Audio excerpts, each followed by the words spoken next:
മലയാള cinema പ്രേക്ഷകൻ സ്ത്രീ ഹൃദയത്തിൻ്റെ മോഹങ്ങളും ദാഹങ്ങളും നെടുവീർപ്പുകളും ഗാനങ്ങളിലൂടെ ആദ്യം കേട്ടറിയുന്നത് പി ലീലയുടെ ശബ്ദത്തിലൂടെയാവും. തനത് എന്നൊക്കെ പറയാവുന്ന ഒരു അപൂർവ ഗാനാലാപന ശൈലിയായിരുന്നു ലീല ചേച്ചിയുടേത്. മലയാളത്തിൽ പിന്നണി ഗാനശാഖ അരങ്ങേറുന്നത് 1948 നിർമ്മല എന്ന ചിത്രത്തിലൂടെയായിരുന്നു. അതിലെ ഗായകരുടെ നിരയിൽ ലീല ചേച്ചിയുടെ പേരുമുണ്ട്. എക്കാലത്തെയും മികച്ച ചില താരാട്ടുപാട്ടുകൾ അവരുടെ സംഭാവനകളുടെ കൂട്ടത്തിലുണ്ട്. കണ്ണും പൂട്ടി ഉറങ്ങുക നീയൻ എന്ന ഗാനം കേട്ട് എത്ര തലമുറയാണ് മയങ്ങിയിരിക്കുന്നത്.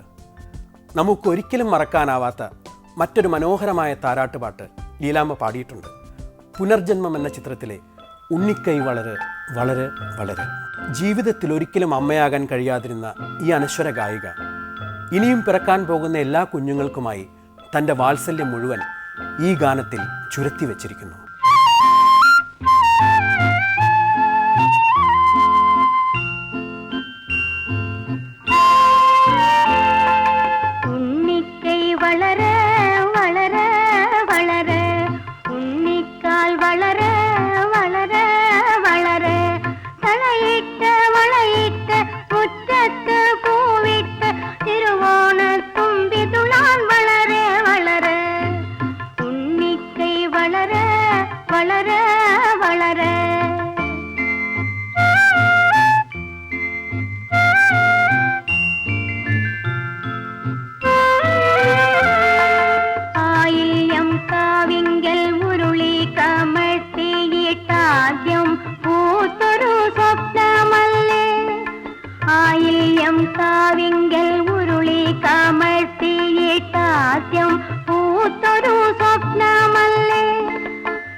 അച്ഛന്റെ രൂപത്തിൽ ഗുരുവായൂരപ്പൻ വന്നാദ്യം തീർത്തൊരു ശില്പമല്ലേ.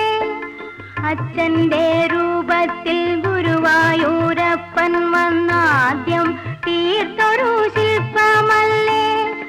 സ്വർഗത്തിൽ നിന്നമ്മ കൈനീട്ടി വാങ്ങിയ നക്ഷത്രമുത്തല്ലേ, നക്ഷത്രമുത്തല്ലേ.